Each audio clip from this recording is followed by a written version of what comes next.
Alhamdulillahirabbil alamin.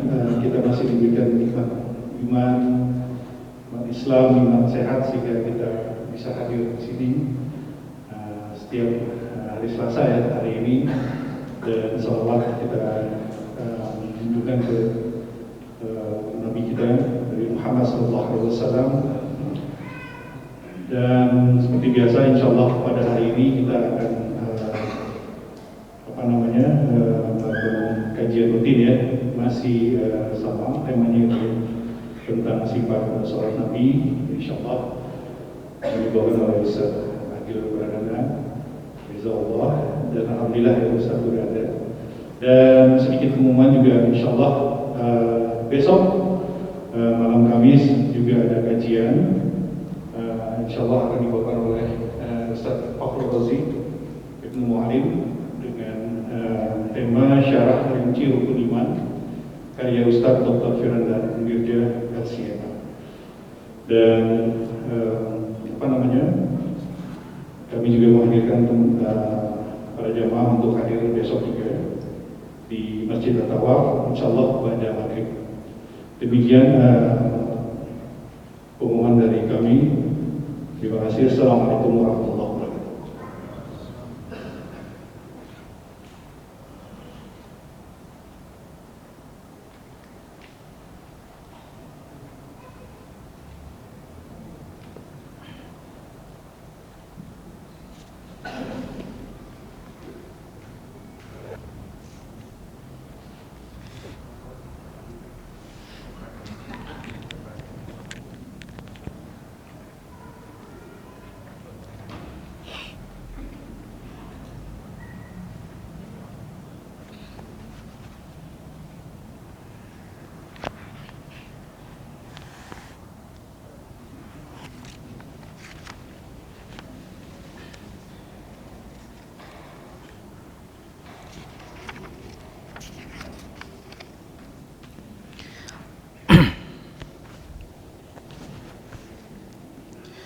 Bismillahirrahmanirrahim.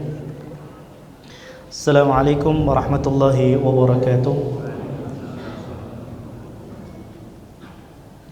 Alhamdulillah, nahmaduhu wa nasta'inuhu wa nastaghfiruh wa na'udzu billahi min shururi anfusina wa sayyiati a'malina. May yahdihillahu fala mudilla lahu wa may yudlil fala hadiya lahu.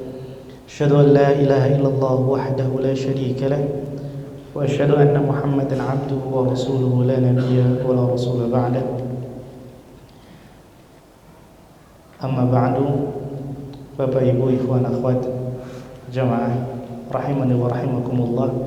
Alhamdulillah, tak hentinya kita terus bersyukur kehadirat Allah Subhanahu wa taala atas semua karunia yang Allah Subhanahu wa taala berikan kepada kita hingga detik ini. Dan subhanallah, kita semua dituntut oleh Allah Subhanahu wa taala untuk mensyukuri nikmatnya, tidak hanya dengan lisan mengucap hamdalah, namun sebelum itu kita harus juga mensyukuri nikmat Allah Subhanahu wa taala dengan hati kita, yaitu mengakui bahwa semua yang kita dapat sampai saat ini bukan semata karena kehebatan kita ya, hidayah sekalipun yang kita rasakan, tentramnya hidayah Islam dan sunnah yang kita rasakan bukan karena kita orang baik, rajin mengaji dan seterusnya, bukan. Namun semua itu karunia dari Allah Subhanahu wa taala semata. Setelah kita syukuri dengan hati ini, kita syukuri dengan lisan ini, maka jangan lupa pula kita syukuri dengan anggota badan kita. Hidayah ilmu yang kita dapat itu adalah hutang, dan cara membayarnya adalah dengan mengamalkannya. Salawat serta salam semoga selalu tercurahkan kepada Nabi kita tercinta Muhammad bin Abdullah, kepada keluarga, istri-istri beliau, sahabat-sahabat beliau, dan juga para pengikut beliau yang senantiasa setia menjalankan dan juga menebarkan ajaran beliau yang murni ini hingga akhir zaman.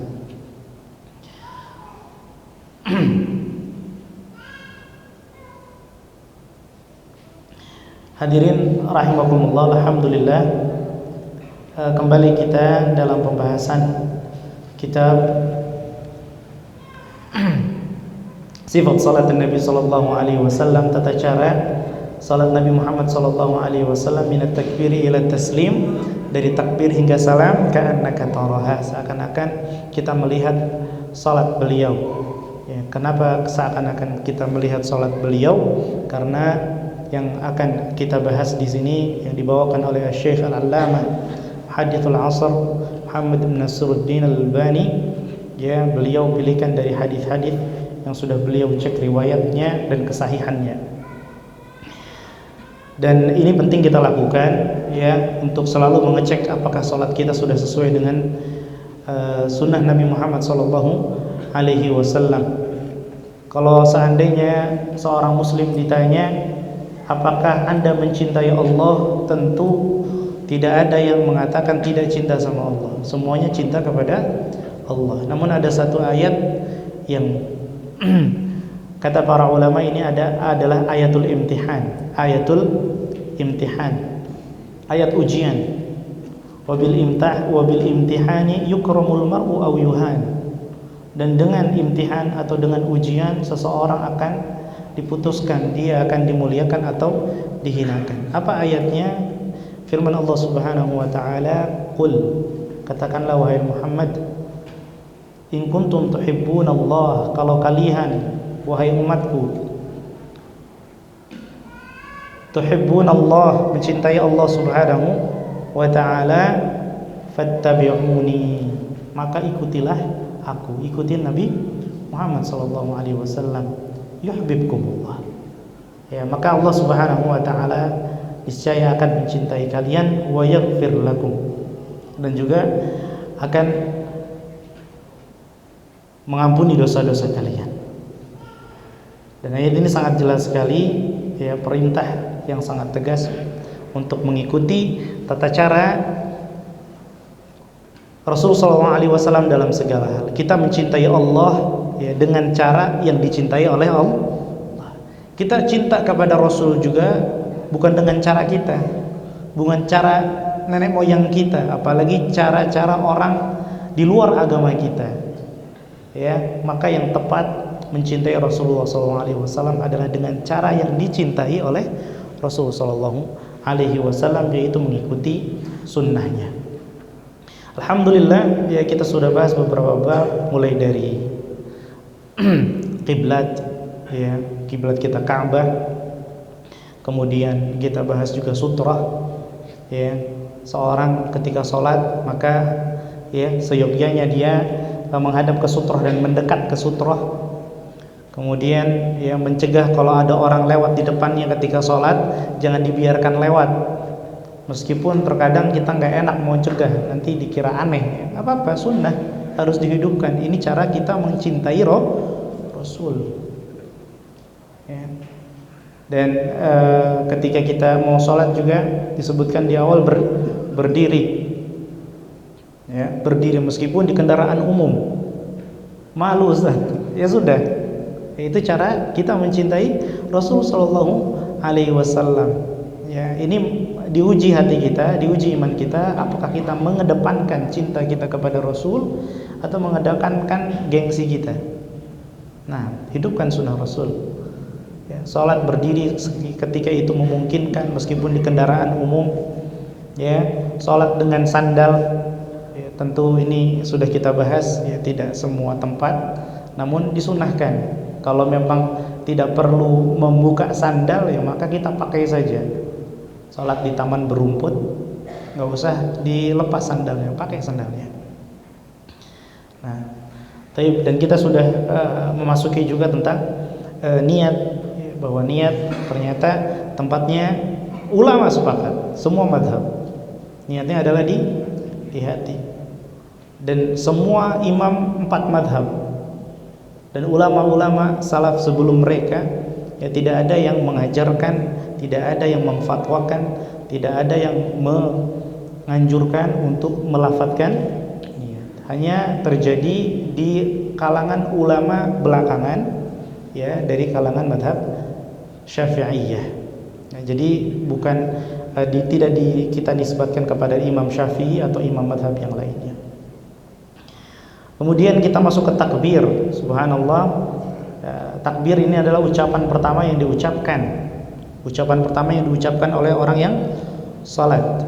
Karena kembali ke pengertian salat, bahwa salat itu adalah aqwalun wa af'al, ucapan dan perbuatan makhsusah yang tertentu, khusus.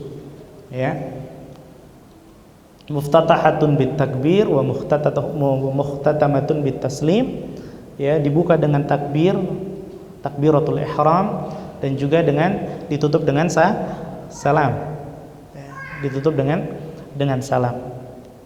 Dari sini kita mengetahui bahwa ternyata salat itu aqwal, artinya ucapan yang harus disebutkan, ya, tidak dikatakan berucap orang yang menutup mulutnya.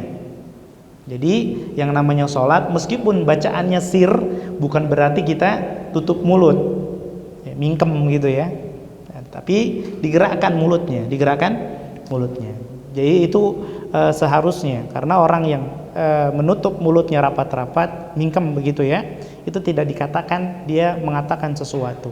Gak baca berarti, gak dianggap. Maka ketika dia takbir dengan menutup mulutnya, nah ini bermasalah, berarti ya padahal takbiratul ihram hukumnya rukun. Berarti salatnya tidak sah. Diucap Allahu Akbar.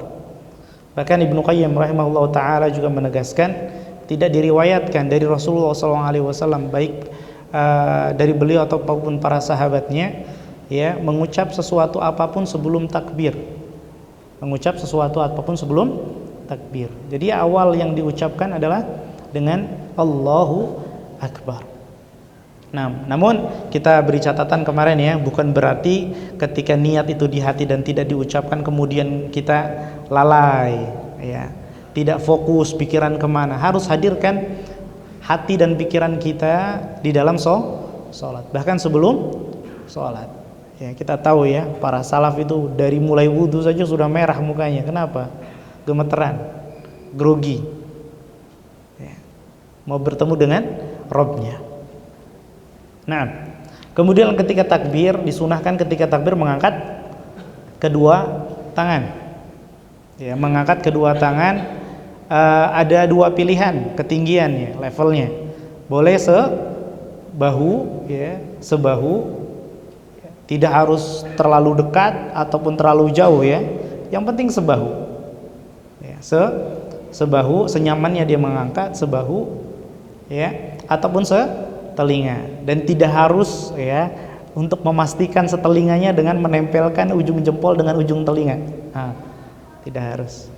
Dua, pilih salah satu, bukan menggabungkan ya, di tengah-tengah antara bahu dengan telinga. Ada yang seperti ini, ya, ini kurang tepat. Ya, bahu atau telinga, ya, setara dengan bahu, sejajar ataupun dengan telinga.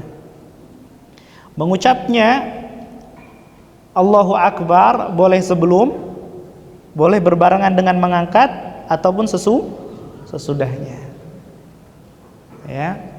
Kemudian setelah takbir, ya, dia meletakkan tangan kanan di atas tangan kiri, bukan sebaliknya, bukan tangan kiri di atas tangan kanan. Tangan kanan di atas tangan kiri, dan tidak masalah meletakkan tangan kiri terlebih dahulu di atas dada mendahului tangan kanan. Nggak masalah, nggak perlu diputer gitu ya. Nggak masalah. Tayyib. Ada 3 tempat untuk meletakkan tangan kanan di atas tangan kiri. Masih ingat? Yang pertama, yang paling ujung, telapak tangan. Nah, yang kedua, pergelangan tangan. Ya.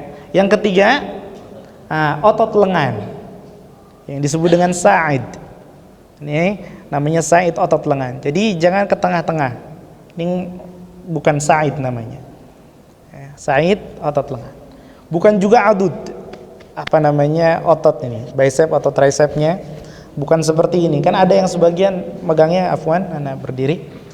Ya, ada yang seperti ini. Ya, ini tidak tepat. Ya, di bawah. Ya, sa'id. Taib. Nah, ini 3 tempatnya.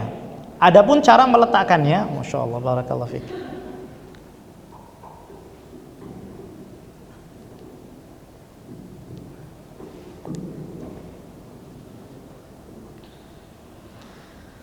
Adapun cara meletakkannya boleh ditempelkan, diletakkan saja, boleh juga digenggam.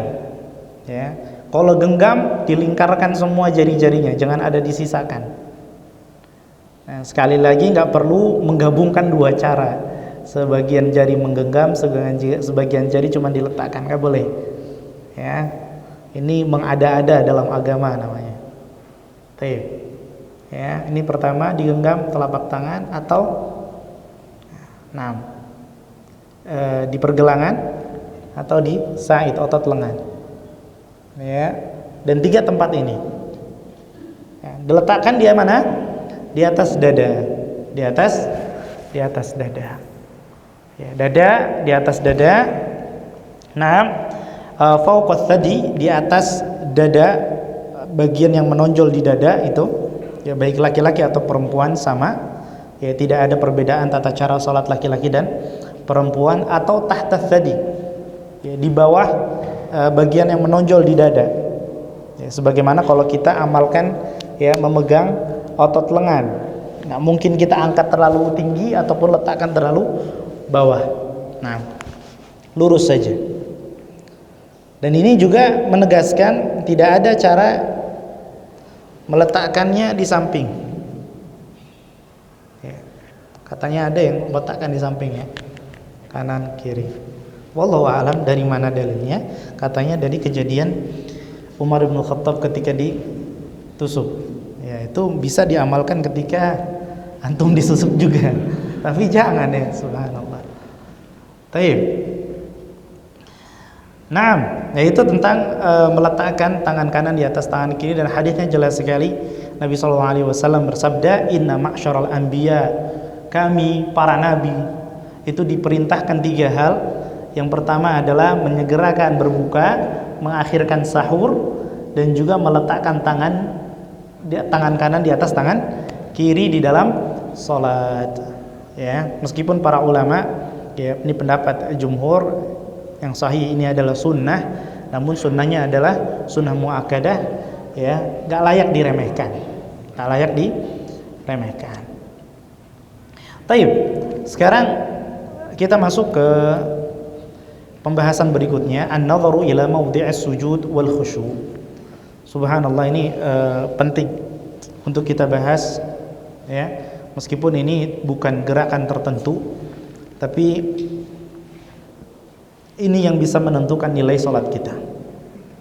Karena Nabi SAW menjelaskan bahwa seorang selesai dari sholatnya itu terkadang dia cuma ditulis berapa?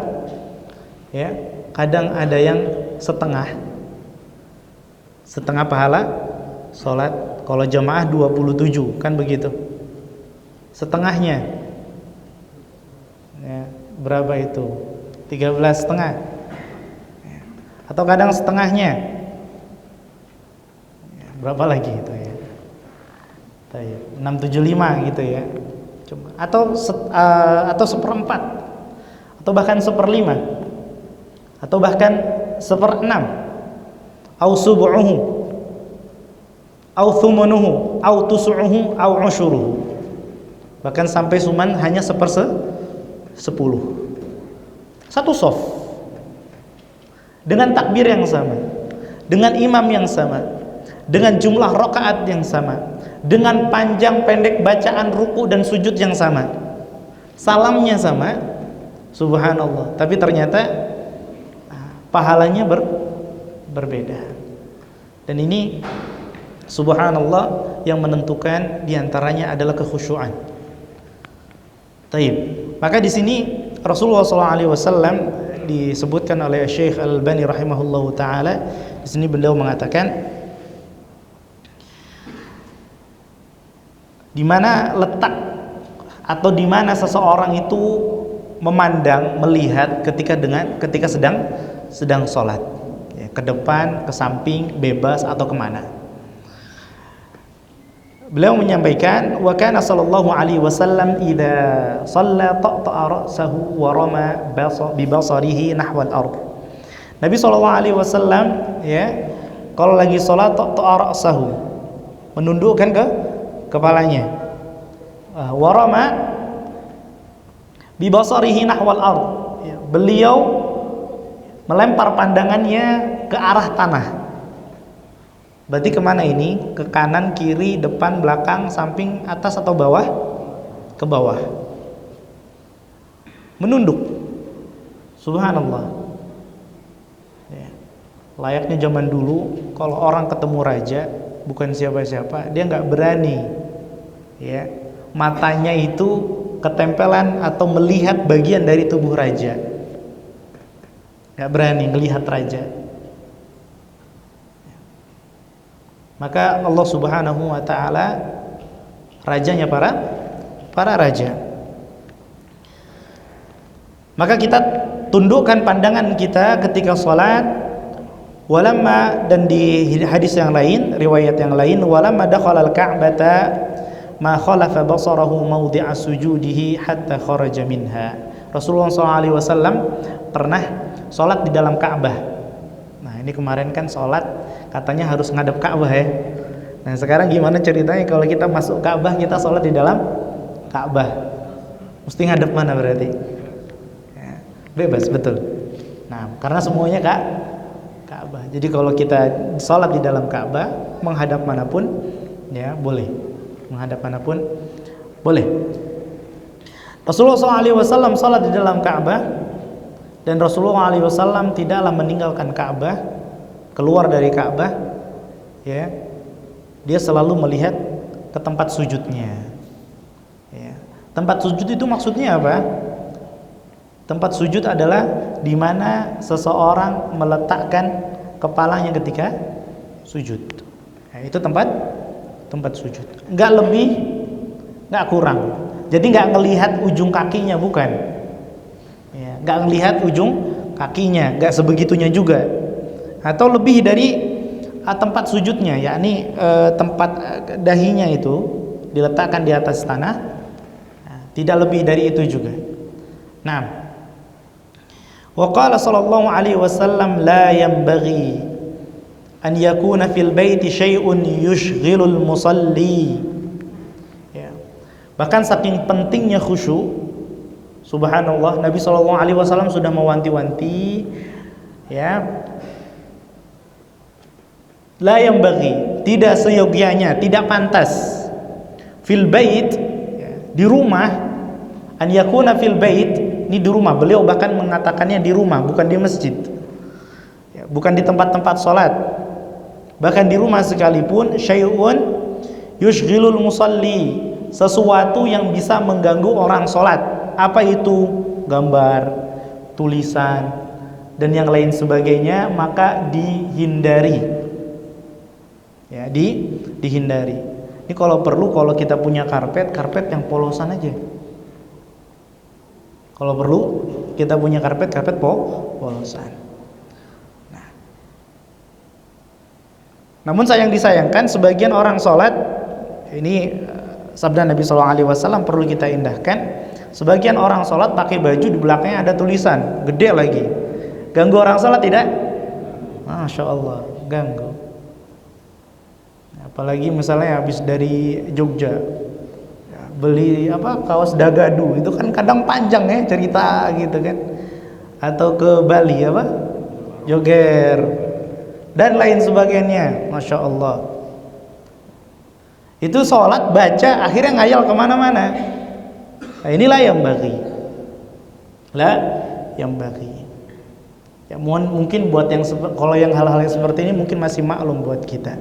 Namun sebagian kadang orang yang di antara kita, Masya Allah, rajin ke masjid, mungkin bukan sholat dengan kaos atau baju dengan tulisan besar di punggungnya, namun tetap juga ada tulisan di belakang pakaian yang masih dia bawa. Mohon maaf, kadang merek sarung ke bawah, Pak. Betul nggak? Subhanallah. Sayang Ustaz, ini BHS yang waduh mahal ini. Kalau nggak kelihatan mereknya, nggak kelihatan wahnya. Subhanallah. Kan kita ini juga, Masya Allah, ini tes juga buat keikhlasan kita juga. Kita ini sholat pakai pakaian yang bagus, ketika sholat ini sebenarnya buat siapa, kan begitu ya? Sebenarnya buat siapa? Buat Allah atau buat manusia? Kita kalau sholat di masjid, masya Allah, sebisa mungkin pakai koko, pakai sarung dan lain sebagainya. Kalau di rumah, waduh, bangun ya udah itu pakai yang buat tidur, buat sholat juga. Masya Allah. Nah ini jangan-jangan pakaian kita yang kita bawa buat ke masjid ini bukan buat Allah. Jangan-jangan buat Allah. Harus suudzon sama diri jangan sama jamaah lain. Bahaya. Nah, ini kadang kita yang suka luput adalah masalah sarung jamaah. Adalah masalah sarung. Subhanallah. Ya, itu ada apa, Wadimor, ya, dilihat terngiang-ngiang tuh iklannya itu, masya Allah. Terucap lah, aduh lah gawat. Subhanallah. Merek lain, gajah duduk, kebayang gajah duduk di mana? Subhanallah. Jadi yang seperti ini pun ya kita perlu jeli juga. Karena kata Nabi SAW, lah yang bagi, gak pantas. Apalagi yang katanya misalnya sudah lama ngaji dan lain sebagainya, orang yang dekat dengan ilmu, ini lebih gak pantas lagi, gak pantas. Kalau mungkin kita melihat ada barangkali, mohon maaf, orang tukang habis kerja proyek dan lain sebagainya dengan baju yang seperti itu masuk masjid, mungkin hati kita nggak pantas merasa, barangkali ya. Wallah, yang tadi ya sholat ya dengan pakaian dan juga ada tulisan-tulisan yang mengganggu juga ya, sama nggak pantas juga semahal apapun. Makanya kata Allah Subhanahu wa taala, ya bani Adam, wahai anak Adam, khudhu zinatakum 'inda kulli masjid. Ambil perhiasan antum ketika antum ke masjid, maksudnya sholat. Setiap kali sholat, punya jam bagus pakai. Yang punya peci, masya Allah pakai. Khudhu zinatakum 'inda kulli masjid. Tapi tidak dia katakan sesuatu itu menjadi perhiasan kalau sesuatu tersebut mengganggu. Kan begitu. Apalagi yang diganggu adalah orang yang sholat. Nah ini bahaya lagi ya, maka kita mulai mengurangi yang seperti ini. Kalau misalnya beli sarung, barangkali bapak-bapak atau ibu-ibu mau beliin sarung buat suami, dilihat-lihat ya, kadang subhanallah pakai sarung biar mau ngumpetin mereknya kan dibalik, atas jadi bawah, bawah jadi atas. Subhanallah, ternyata masih ada sarung sama sutra sama rinda, masya Allah, bolak-balik masih ada, masya Allah. Depan belakang ternyata masih juga ada, subhanallah. Kalau memang perlu digunting.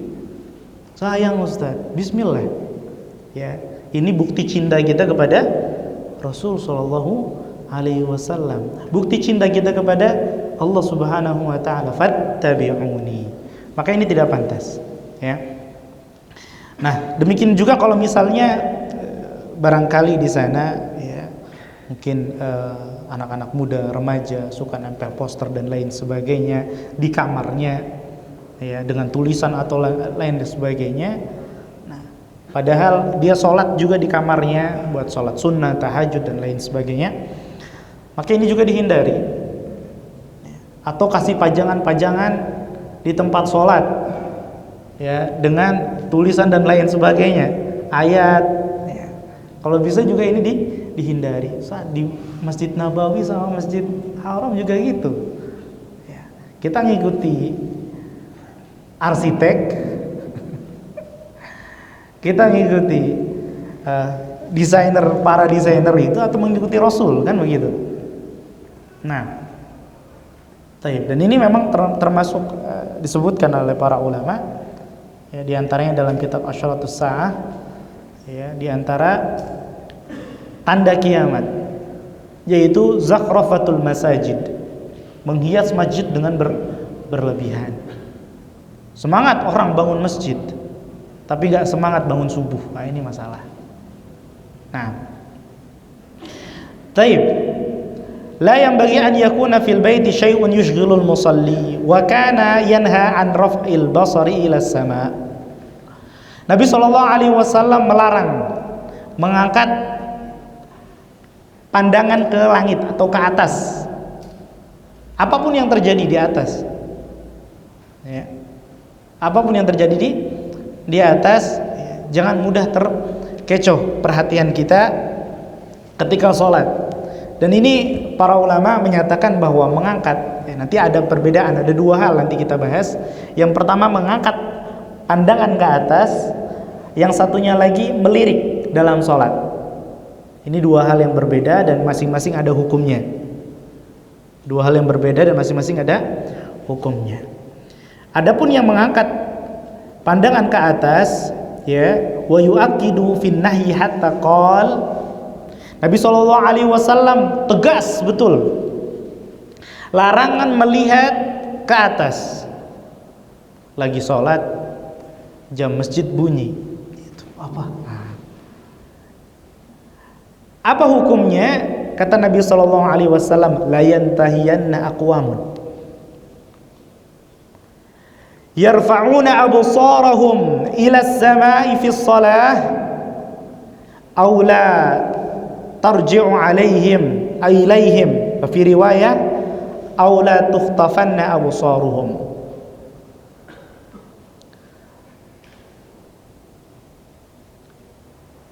Tidaklah suatu kaum mereka membiarkan mata mereka atau pandangan mereka melihat ke atas, ke langit, ya, maksudnya ke atas, gak harus melihat ke langit. Oh ini kan gak ada langitnya Ustaz, adanya atap, ya, itu sama hukumnya. Hukumnya sama, arahnya maksudnya, bukan langit, langitnya yang warna biru, bukan. Ke arah langit, maksudnya ke atas, ya. Di dalam sholat, kalau di luar sholat nggak masalah. Di dalam sholat, atau Allah akan hukum pandangannya tidak akan kembali. Subhanallah. Basar atau kemampuan melihatnya hilang, alias apa? Buta. Aula tukhtafanna, atau Allah akan atau pandangan mereka akan disambar atau dihilangkan. Dan ini ancaman dosa. Ya, kemarin kan kita sudah bahas, ya, kita singgung, kalau ada dosa dibarengi dengan ancaman, itu dosa kecil, dosa besar. Subhanallah. Jadi melihat ke atas dalam sholat, pertama itu haram, dosa. Dan dosanya bukan dosa kecil, namun dosa besar. Karena ini juga termasuk bukan adab kepada Allah Subhanahu wa Ta'ala. Lihat ke atas.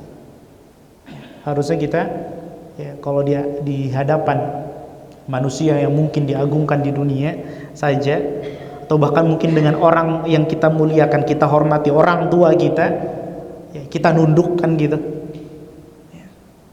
Bahkan sebagian orang dengan kiainya, ya, dengan syekhnya, dengan habibnya, itu nggak berani dia menatapnya mata dengan mata, ngangkat kepala, dia tunduk. Maka subhanallah, ya, Allah lebih mulia dari apapun juga.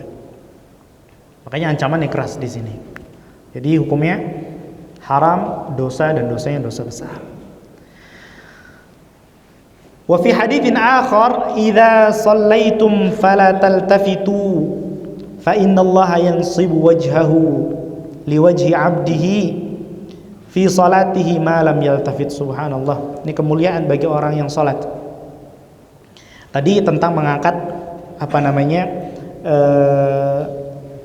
pandangan ke atas, ya. Sekarang iltifat, melirik. Kalau melirik ini macam-macam, serong kanan, serong kiri, ya. Baik itu iltifat yang bentuknya dengan mata saja, ke atas nggak boleh, ya. Haram, sudah jelas. Ataupun iltifat dengan kepalanya juga, termasuk pegel. Iltifat bukan iltifat, menoleh. Nah, hati-hati juga. Nah, ini juga dilarang oleh Nabi SAW. Idza shallaitum fala taltafitu. Kalau seandainya kalian sholat, maka janganlah kalian menoleh. Kenapa? Fa innallaha yansibu wajhahu liwajhi 'abdihi, karena Allah Subhanahu wa Ta'ala hadapkan wajahnya di hadapan wajah hambanya. Dan Ahlussunnah wal Jamaah kalau kita mendengar wajah Allah Subhanahu wa taala, ya, maka kita tidak perlu tafsirkan dengan makna lainnya. Wajah ya wajah. Ya, kaidahnya amirruha kama ja'at, biarkan sebagaimana kata itu datang. Kalau memang tidak dirinci di dalam dalil, di dalam hadis ataupun ayat wajah Allah itu apa, ya sudah wajah ya wajah. Seperti apanya? Ini yang jadi masalah, gak usah dibayangkan. Kalau ada yang mengatakan, wah parah antum meyakini Allah punya wajah, berarti antum meyakini Allah punya anggota badan. Kalau antum meyakini punya anggota badan, ini runutannya ya. Kalau antum meyakini Allah punya wajah, berarti antum meyakini Allah punya anggota badan.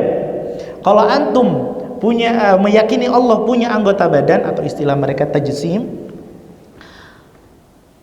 berarti antum samakan Allah dengan makhluk. Kafir antum. Gimana? Maka kita katakan, tenang. Kalau wajah buat kita makhluk manusia itu anggota badan, tapi buat Allah Subhanahu wa taala kita bahkan tidak terbesit sedikit pun bagaimana wujud Allah Subhanahu wa taala.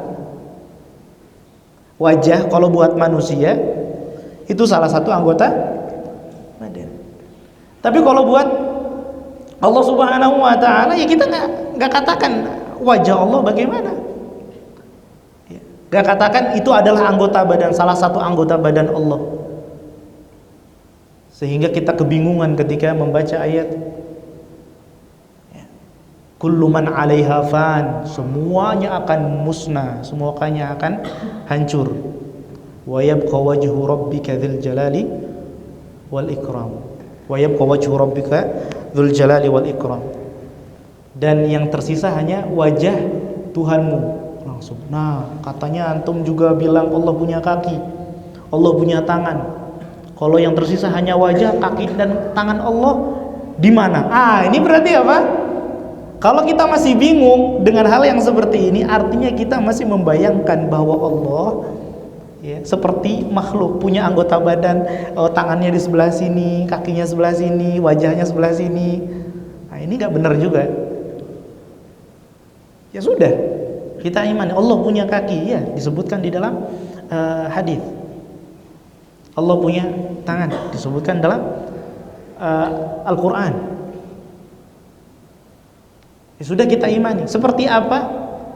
Ya sudah, ya kita belum punya ilmunya. Nah, ini penting kita ketahui juga. Ya. Namun satu hal yang harus kita yakini bahwa Allah punya wajah. Seperti apa? Ya kita nggak tahu. Kan kita nggak dapat informasi lebih.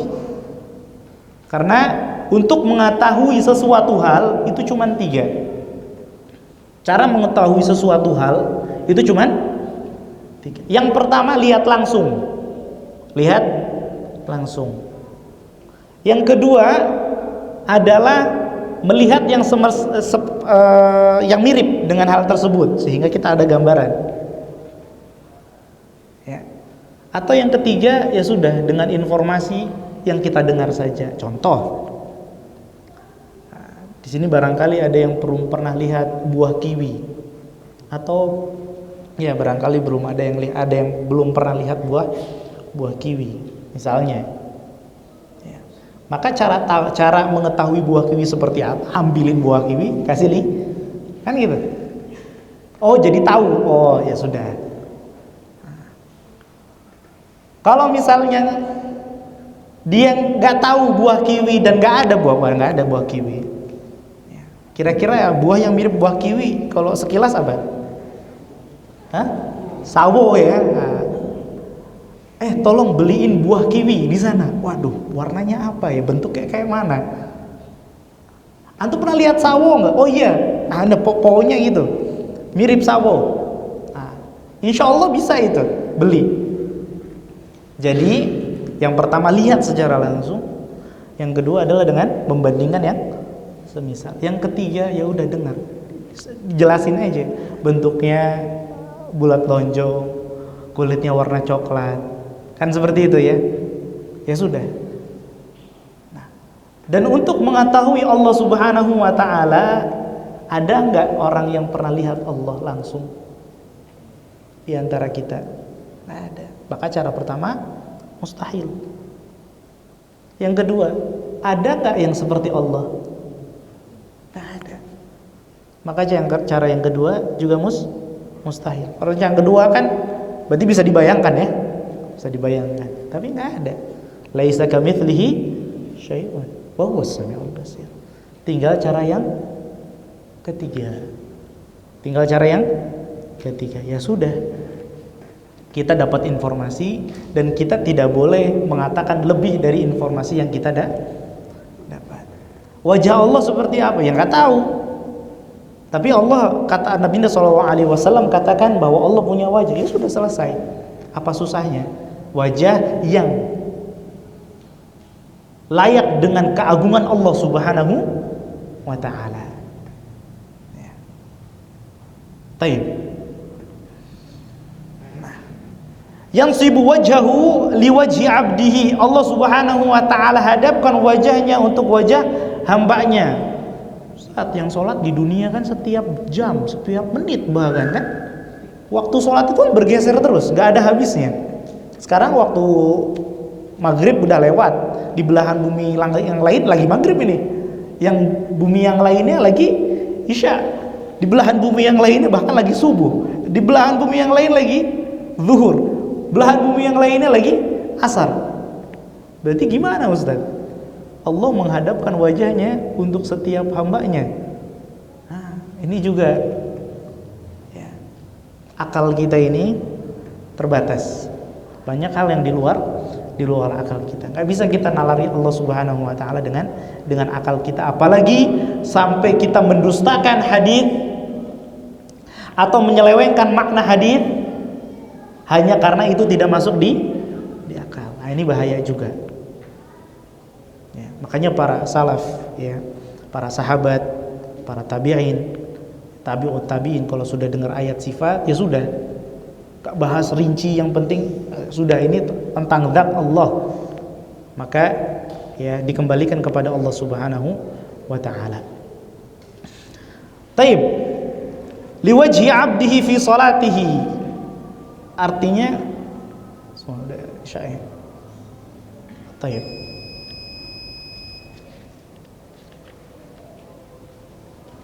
Kita lanjutkan. Hadza wa sallallahu ala nabiyina Muhammad wa ala alihi washabbihi ajmain. Kita lanjutkan pada Isya.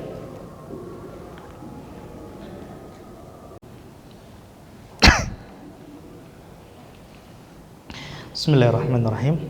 Baik, kita lanjutkan. Alhamdulillah. Alhamdulillah wa kafa, wassalatu wassalamu ala nabiyil mustafa wa ala alihi wa sahbihi wa man ihtada. Wa ba'd. Baik, hadis tadi yang terakhir kita bacakan bahwasanya Allah Subhanahu wa taala menghadapkan wajahnya di hadapan orang yang sedang salat. Wa idzal tafata ma lam yaltafit, afwan, ma lam yaltafit, selama dia tidak menoleh. Begitu dia menoleh sudah enggak dianggap oleh Allah Subhanahu wa taala, ditinggalkan oleh Allah Subhanahu wa taala.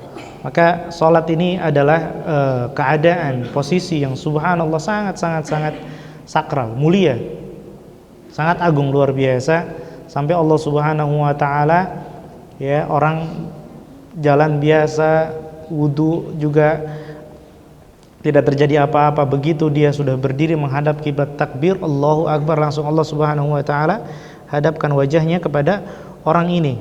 Allah perhatikan betul, ya. Namun begitu dia menoleh, ya, melirik, maka Allah Subhanahu wa taala tinggalkan. Di hadis yang lain juga Rasulullah SAW menyebutkan ikhtilasun yakhtalisuhu syaitanu min salatil abdi. Ya, yang namanya lirikan atau tolehan di dalam salat, ya, tolehan di dalam salat itu adalah ikhtilas, korupsi. Yakhtalisuhu syaitan, yang dilakukan oleh setan, ya, dari salatnya seorang hamba. Dari hadis ini kita memahami bahwa kalau ikhtilas, korupsi, ya, itu berarti diambil semua atau diambil sebagian? Sebagian. Ya. Jadi tolehan seorang hamba di dalam sholat itu mengakibatkan kurangnya pahala dalam sholat. Mengakibatkan kurangnya pahala dalam sholat. Jadi ini dilarang. Ya. Ini haram. Sebagian ulama mengatakan haram, namun sebagian yang lainnya ada yang mengatakan tidak sampai haram, ya, namun makruh. Hukumnya makruh. Hanya saja, bahkan meskipun sebagian ulama ada yang mengatakan bahwa iltifat hukumnya makruh, berbeda dengan tadi yang melihat ke atas, ya.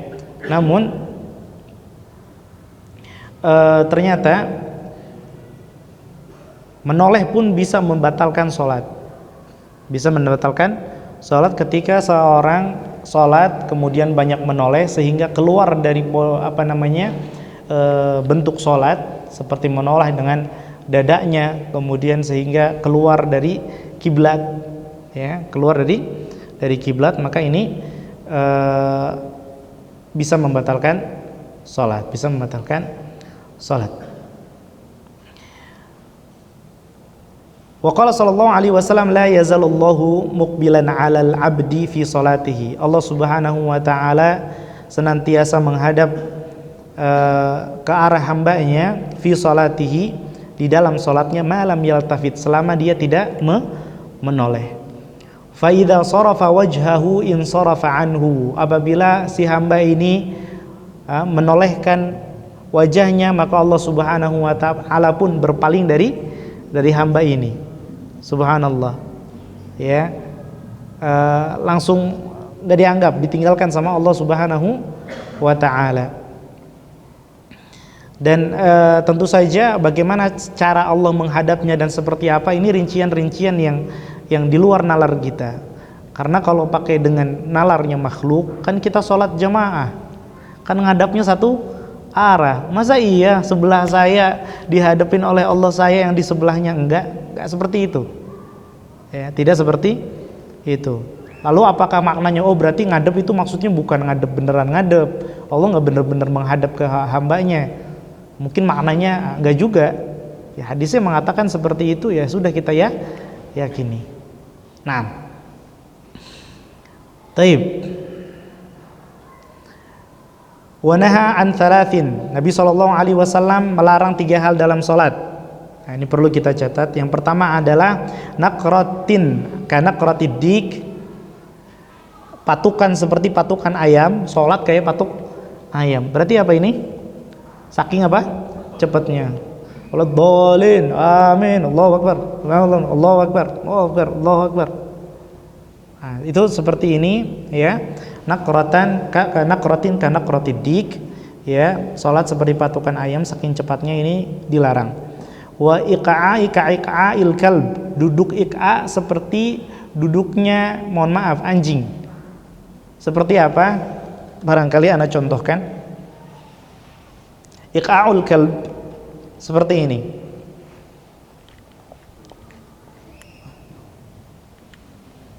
Nah, jadi sebagian mungkin ada yang nggak bisa, ya, bahkan belum ke syarat, ya. Taib iqa'ul kalb, ya. Nah, kelihatan, ya. Taib. Jadi dia melipat kakinya, namun menempelkan paha dan betisnya di samping badannya. Gimana menjelaskannya? Taib. Nah, iqa'il kalb seperti itu dilarang. Adapun iqa yang dibolehkan, duduk iqa sama-sama iqa juga dalam sholat, yang dibolehkan adalah duduk iqa seperti ini. Ini terkadang Rasulullah SAW juga melakukan, namun tidak selalu. Nah, itu dibolehkan dalam sholat ketika duduk di antara 2 sujud. Adapun cara duduk seperti tadi, ya, membentangkan atau meletakkan paha dan betisnya di samping, ya, kanan dan kirinya, ya, dilipat begitu.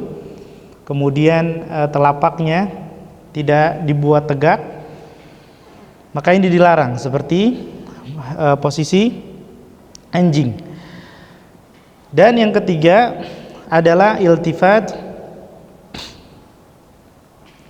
kaltifati tha'lab, tolehan seperti tolehannya rubah. Nah gitu ya, menoleh-noleh kesana kemari seperti layaknya rubah. Ini dilarang di dalam salat. Wa kana sallallahu alaihi wasallam yaqul shalli salata muwaddi'in. Ini subhanallah, ini dalam sekali maknanya.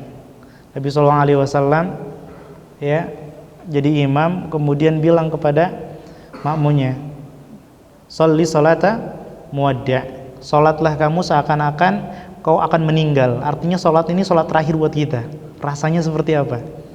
Ya, kalau kita dengar kisah-kisah para narapidana yang akan dihukum mati ya, dia tobat sebelum hari eksekusinya, mau dieksekusi, subhanallah, itu rasanya luar biasa sekali. Kisah dia menjelang eksekusinya, dia sholat, dia luar biasa, subhanallah ya. Padahal hal yang paling dekat kepada kita adalah kematian itu lebih dekat daripada tali sendal kita, subhanallah. Shalli salata muwaddi'. Kalau kita mau tips yang paling jitu, saat saya sholatnya nggak khusyuk, Ustaz. Nah ini, shalli salata muwaddi'. Sholatlah seakan-akan habis sholat ini kita bakal eksekusi mati, sudahlah, meninggal.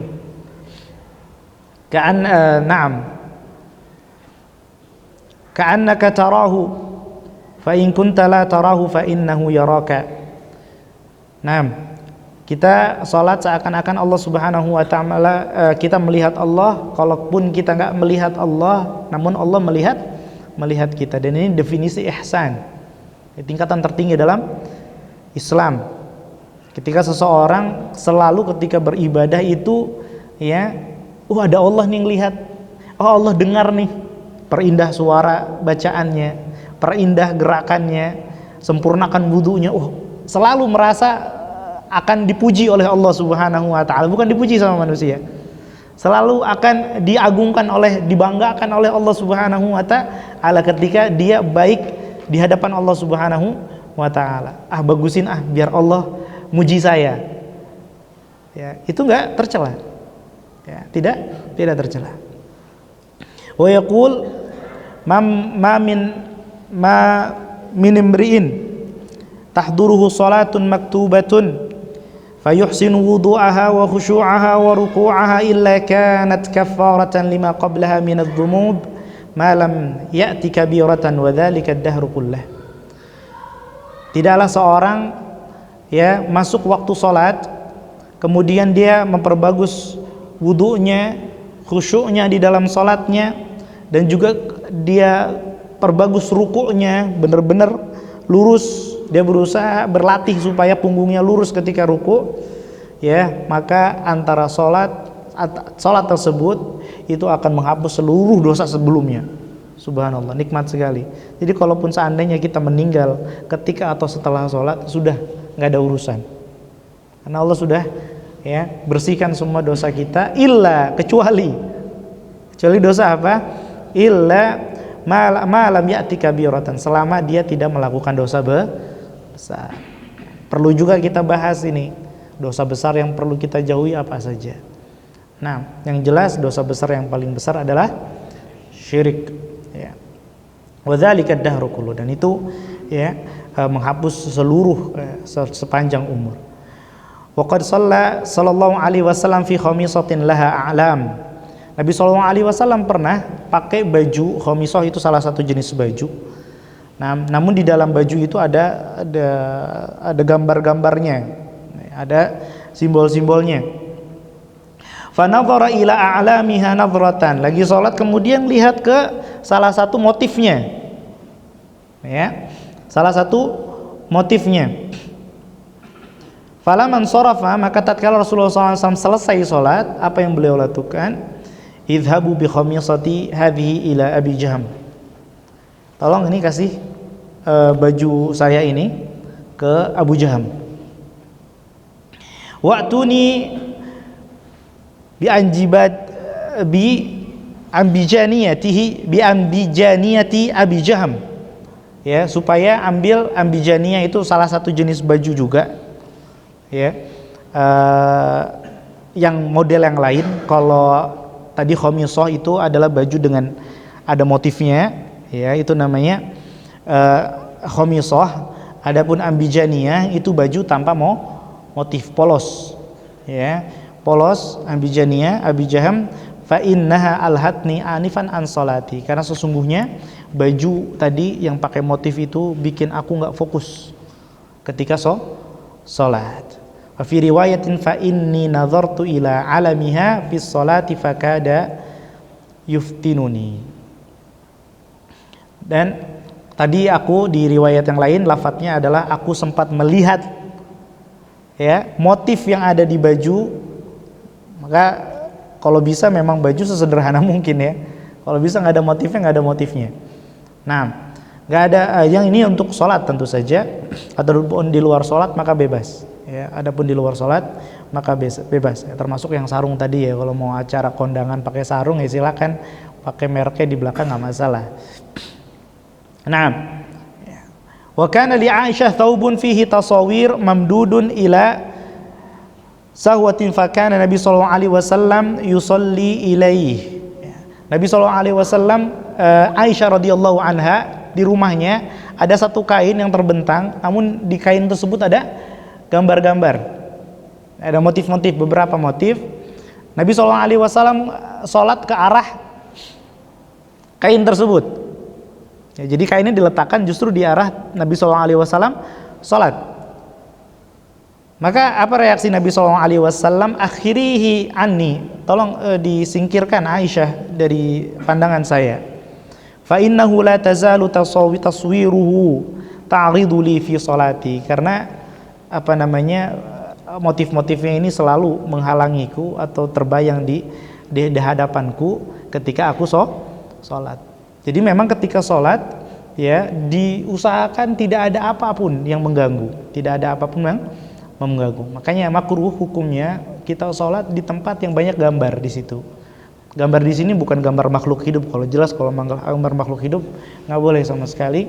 Adapun yang dimaksud di sini adalah motif-motif dan lain sebagainya yang bisa merusak kekhusyuan sholat kita. Wa kana yaqul la salata bihadrati ta'amin wa la huwa yudafi'ul akhbathan. Ya, tidak boleh sholat sedangkan makanan sudah dihidangkan. Tidak boleh juga sholat sedangkan seorang sedang, ya, bertarung dengan al-akhbathan, buang air kecil dan buang air besar. Ya, ini bukan maksudnya adalah sholat makan lebih penting dari sholat, bukan. Tapi maksudnya adalah apa? Maksudnya apapun yang bisa mengganggu sholat, ya, keinginan ingin makan, lapar, bahkan pengen ke belakang dan lain sebagainya, ini hajatnya diselesaikan dulu, saking pentingnya khusyuk dalam sholat. Tak apa-apalah kita tunda waktunya, yang penting khusyuk. Meskipun para ulama sepakat orang yang sholat dalam keadaan lapar sholatnya sah. Nah, demikian beberapa hadis tentang khusyuk dalam sholat yang kesemuanya menunjukkan betapa pentingnya khusyuk. Bahkan Nabi SAW menghilangkan semua hal yang bisa mengurangi khusyuk, bahkan seperti makan malam atau hidangan makan saja pun Nabi SAW perintahkan supaya didahulukan. Kalau memang sudah ada, maka makan dulu baru sholat. Wallahu ta'ala ala wa alam. Barangkali ini yang bisa saya sampaikan. Barangkali di sana ada beberapa hal yang ingin ditanyakan atau dijelaskan ulang. Tafadhol.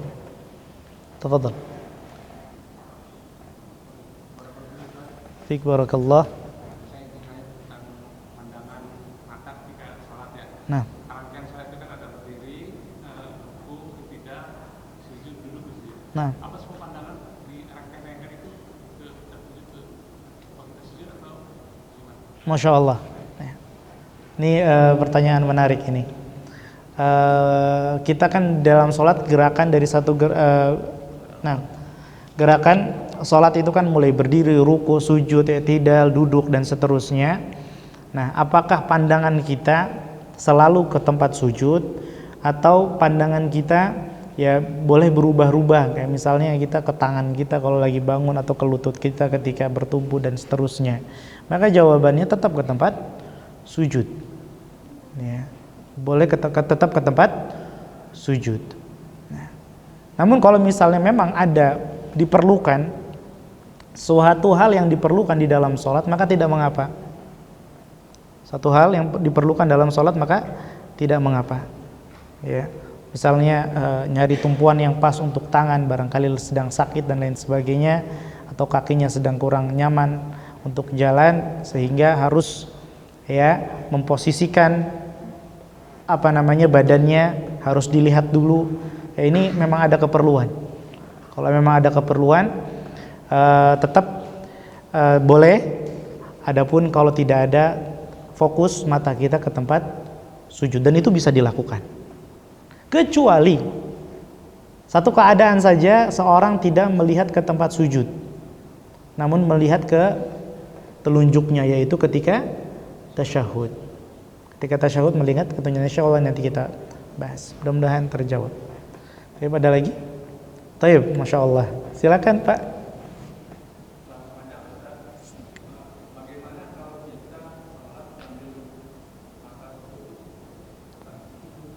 Oh, Masya Allah. Aha. Masya Allah. Luar biasa, Masya Allah. Ini berarti Bapak yang bertanya ini luar biasa semangat supaya dapat kekhusyuan dalam salat. Mudah-mudahan kita diberi rezeki oleh Allah Subhanahu wa taala khusyuk dalam salat. Nah, khusyuk memang berat, subhanallah. Namun wa khairul hadi Muhammadin sallallahu alaihi wasallam. Sebaik-baiknya petunjuk adalah petunjuk Nabi Muhammad sallallahu alaihi wasallam. Riwayat-riwayat yang ada, Nabi sallallahu alaihi wasallam itu ketika salat matanya terbuka melihat ke tempat sujud. Jadi bukan hanya menghadapkan wajahnya saja ke tempat sujud, namun melihat. Kalau melihat berarti matanya terbuka, tertutup? Terbuka. Dalam beberapa riwayat menunjukkan bahwa justru Nabi SAW melarang sholat sambil memejamkan mata. Melarang sholat sambil memejamkan mata. Padahal ya kalau kita pikir itu justru yang paling luar biasa sekali, itu bisa menghayati sekali. Kenapa dilarang? Karena ini tasyabbuh, menyerupai orang-orang Yahudi. Orang-orang Yahudi kalau kita lihat di tembok ratapan itu, ya mereka dengan kainnya sambil pegang kitab suci mereka seperti ini, pada merem mereka. Subhanallah. Para sahabat nanya, "Ya Rasulullah, ya, kenapa orang-orang Yahudi ini, subhanallah, mereka kalau lagi ibadah, lagi sholat-sholatnya mereka khusyuk luar biasa. Kalau kita susah ya Rasulullah, kenapa? Bukankah agama kita yang benar gitu loh? Ajaran kita yang benar. Kenapa justru kalau saya sholat, kan siapa yang paling sesuai sholatnya dengan Nabi kalau bukan sahabat, kan begitu ya? Tapi sahabat pun mengeluhkan hal yang seperti itu, kekhusyuannya susah gitu loh di dalam sholat. Maka apa jawab Nabi SAW? Wa madza yaf'alu syaitan biqalbin kharib. Memang setan mau ngapain lagi kalau dengan hati yang sudah hancur? Hati orang Yahudi sudah hancur, mau digoda apanya yang mau digoda? Kan gitu. Yang digoda yang hatinya yang masih bagus. Masya Allah. Well, kalau kita, subhanallah, ketika sholat kita berusaha untuk khusyuk, alhamdulillah. Artinya kita sedang digoda syaitan. Kalau hati kita sedang digoda oleh syaitan, artinya apa? Alhamdulillah, pertanda baik. Hati kita masih bagus. Karena setan masih tertarik dengan hati yang masih bagus. Kalau hati sudah hancur, kayak terkadang kalau kita lihat orang-orang beribadah yang ibadahnya bukan dengan cara Nabi SAW, kelihatannya luar biasa, khusyuk luar biasa, nangis kadang. Ya, nggak heran. Kok kita yang pikirnya ini kok pikirnya sambil sana sini mikir, yang tadinya mikir subhanallah gak mikir utang ya, pikir subhanallah. Jadi untuk memejamkan mata tidak, justru dilarang dalam dalam sholat, kecuali, sekali lagi kecuali kalau memang ada maslahat. Larangan itu bisa dilakukan ketika ada masalah. Kecuali ketika kita sholat, kita gak ada tempat, kecuali memang tempatnya isinya hal-hal yang kurang baik untuk dilihat. Kita misalnya, subhanallah, qadarullah, kita safar ke negara yang bukan muslim, Eropa misalnya, sholat ya sudah seketemunya, waktunya sudah waktu sholat, tapi ya kita tahu nggak ada hijab di sana, ya, perempuan dengan pakaiannya terbuka dan lain sebagainya, kita nggak mungkin sholat dengan sambil melihat pemandangan seperti itu, barangkali kita tutup, ya. Atau memang tempatnya banyak gambar dan lain sebagainya, kita tutup mata. Tapi kalau nggak ada, ya, maka tetap kita melihat tempat sujud. Wa khairul hadi Muhammadin sallallahu alaihi wasallam, sebaik-baiknya petunjuk adalah petunjuk Nabi Muhammad sallallahu alaihi wasallam. Nah, ada lagi? Taib, Masya Allah. Boleh 1, 2, 3, nanti kita urutkan ya. Tafadhol. Nah. Nah.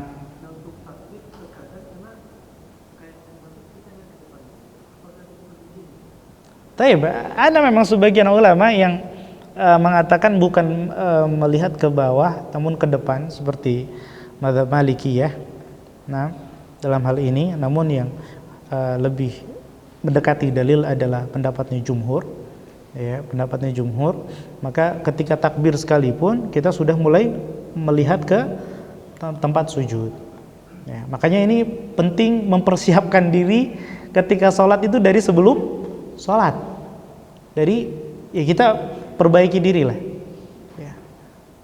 Dari mulai wudu, bahkan dari wudu di rumah, ya, wudu di rumah, berjalan. Makanya kan Nabi SAW melarang kita buru-buru jalan ke masjid, santai, ya. Idza masya ahadukum ila masjid falyamshi wa alaihi bisakinah. Kalau kalian jalan ke masjid, maka hendaknya dia jalan dengan tenang, nggak boleh buru-buru. Takut masbuk, nggak apa-apa, tenang, santai. Sehingga ketika mau takbir itu sudah mata menghadap ke bawah. Namun tadi, ya, kalau misalnya selama dia tidak melihat ke atas, ya, maka wallahu a'lam, pendapat yang lebih kuat bahwa iltifat itu adalah makruh, nggak sampai haram. Nah, tafadhol.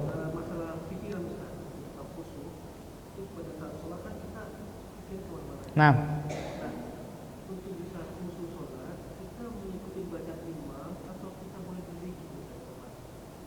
mengikuti bacaan imam dalam arti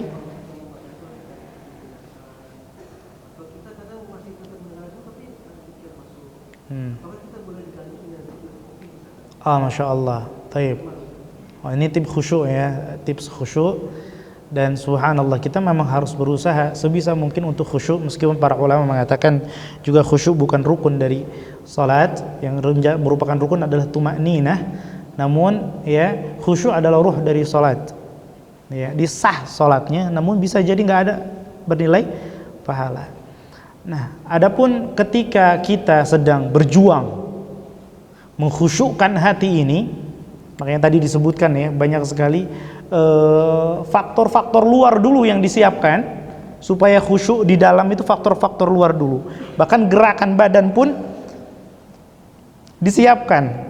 Nah, ini yang menunjukkan bahwasanya kalau misalnya ada orang yang membagi agama itu ada kulit, ada daging, itu kan masalah-masalah kulit luar-luar aja. Ini kita nih yang penting intinya saja lah. Atau misalnya ada akhwat pakai hijab, ya, itu kerudung kan nutup aurat, itu masalah kulit itu. Yang penting kan hatinya. Berarti ini gagal paham. Kenapa?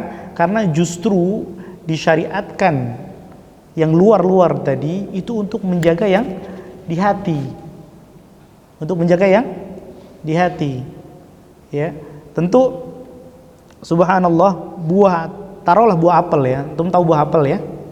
Insyaallah. Bedanya buah apel dengan kulit dengan buah apel yang tanpa kulit. Antum kupas itu apel.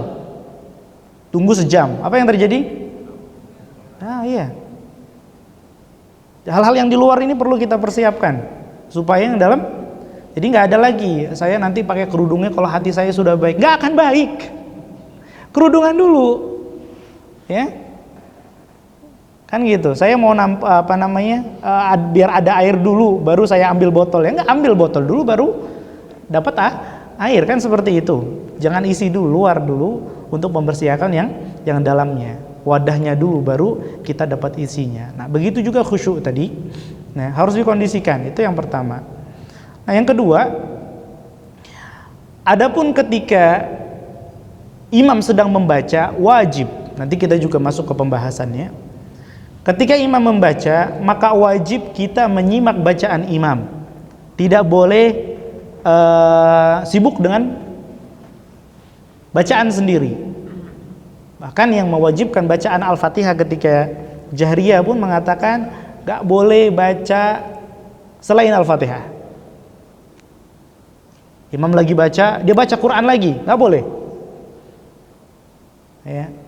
Termasuk juga iftitah misalnya. Ya. Gak boleh. Selama imam membaca, maka yang wajib, dan ini hukumnya wajib menyimak bacaan imam, mencerna, syukur-syukur memahami. Adapun ketika imamnya diam, bagaimana cara mengkhusyukkannya? Ya, kita menghayati bacaan kita. Jangan sampai kita baca, kita nggak tahu sudah baca berapa kali. Subhanarabbiyal azim, subhanarabbiyal azim. Berapa kali tadi? Nah. Dan syukur-syukur kita maknai. Jangan sampai kita termasuk secara tidak langsung, ya, dalam larangan Allah dalam ayat ya ayyuhalladzina amanu la taqrabus salata wa antum sukara hatta ta'lamu ma taqulun. Wahai orang-orang yang beriman, ini di awal-awal Islam, pengharaman minuman keras, jangan kalian salat, ya, la taqrabus salata wa antum sukara, dalam keadaan mabuk. Jadi kalau habis mabuk jangan salat. Kalau misalnya nanti mau kumpul-kumpul mabuk-mabukan, jangan dekat waktu subuh, habis isya aja. Zaman dulu ya, jangan, itu ayat sudah nggak berlaku, afwan. Ya. Jadi habis isya aja.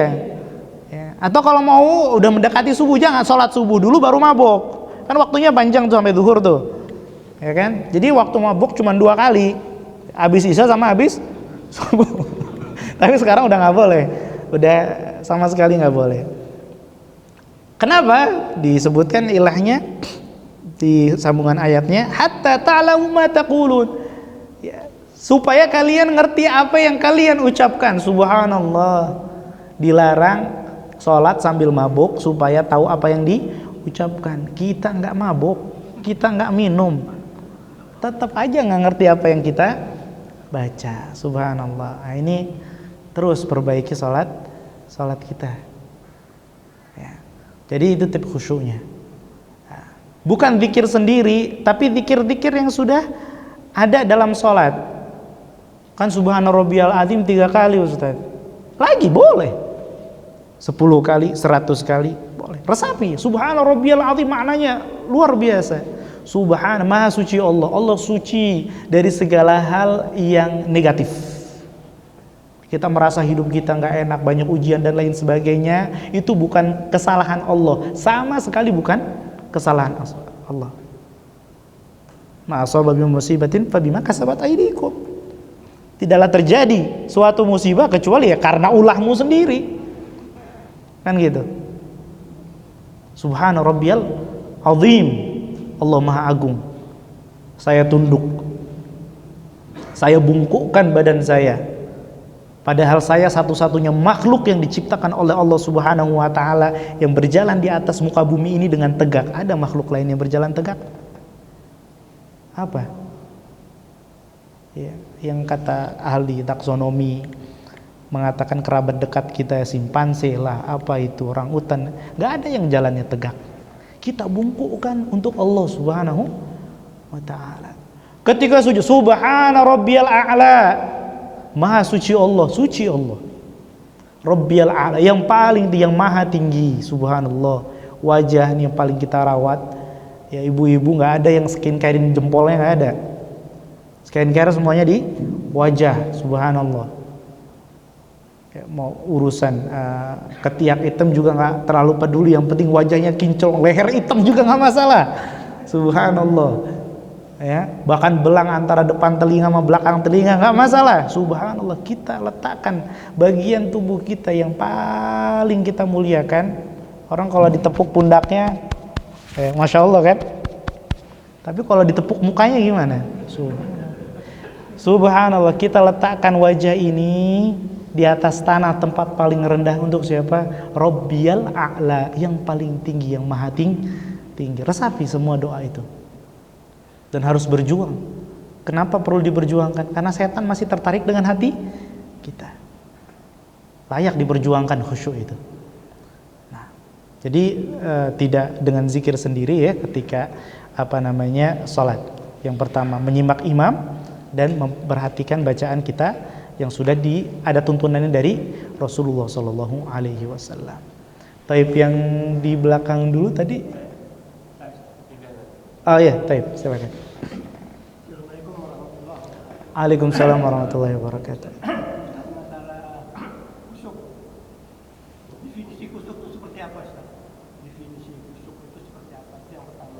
Yang kedua, kalau kita berjemaah, jemaahnya tidak ada yang khusyuk, tapi imamnya khusyuk, apa kita dapat 27 juga? Masya Allah. Baik, ini pertanyaan luar biasa. Apa sih definisi khusyuk? Itu yang pertama. Yang kedua, kalau misalnya jamaahnya nggak pada khusyuk, imamnya khusyuk, Masya Allah, apakah semua satu masjid mendapatkan 27 derajat juga mengikuti pahalanya imam atau tidak? Yang pertama khusyuk, khosya'a, ya, dalam bahasa Arab khosya'a itu artinya tenang. Wa khosya'atil aswat, suara menjadi tenang. Itu makna khusyuk secara bahasa. Adapun yang dimaksud khusyuk dalam salat adalah hadirnya hati. Hadirnya hati di dalam salat dan merasa bahwa dia ya melihat Allah, kalaupun dia tidak melihat Allah, ya, dia merasa selalu diawasi oleh Allah Subhanahu wa taala. Sehingga apa? Sehingga setiap gerakan dan pikiran di dalam hati ini ya tidak ada yang keluar dari salat. Itu khusyuk. Jadi nggak ada mikir selain salat. Nggak ada gerakan-gerakan selain gerakan salat. Itu khusyuk sempurna. Adapun tadi kalau misalnya ternyata makmum banyak yang nggak khusyuk sedangkan imamnya khusyuk, ya, maka kembali lagi ke hadis tadi. Ya, bahwasanya Rasulullah SAW menyabdakan, ya, bisa jadi seorang ya, salat yang dicatatkan buat dia itu bukan penuh 100%, tapi kadang separuhnya, seperdua, sepertiga, seperempat, seperlima, seperenam. Bisa jadi satu orang dengan satu jamaah dengan jamaah yang lainnya pahalanya berbeda. Dan ini juga sama dengan imam. Tidak kemudian pahala imam ya dibagi rata kepada jamaah. Masing-masing dengan pahalanya sendiri-sendiri. Ya. Namun yang pasti ya, orang yang enggak khusyuk salat sendirian dibanding orang yang enggak khusyuk salat berjamaah, tentu lebih afdal mana? Iya. Separohnya 1 sama separohnya 27 gede mana? Kan gitu ya, separohnya 1 sama separohnya 27 ya, lumayan separoh tapi dari 27 ya kan. Maka tetap kita bersemangat untuk jamaah meskipun terkadang kita agak sulit untuk melakukan khusyuk, tapi ya selalu ya hati kita ketika keluar dari sholat ditarik lagi, disuruh khusyuk lagi, pikiran keluar dari sholat ditarik lagi, mata kadang kurang khusyuk ditarik lagi. Semua gerakan pikiran ya hadir di dalam sholat. Mudah-mudahan terjawab. Bukannya saya pernah dengar Ustaz, katanya kalau sholat berjamaah itu di antara satu masjid itu ada yang khusyuk, maka semuanya akan dapat. Masya Allah. Wallahu a'lam, barangkali nanti bisa ditemukan hadisnya. Namun di antaranya adalah yang disampaikan oleh Ibnu Qayyim rahimahullahu taala dalam kitabnya Al-Wabil Shayyib, yaitu salatul wahid, salatul itsnan azka min salati, salatul rajulain azka min salati rajul, wa thalatha azka min rajulain, wa arba azka min thalatha.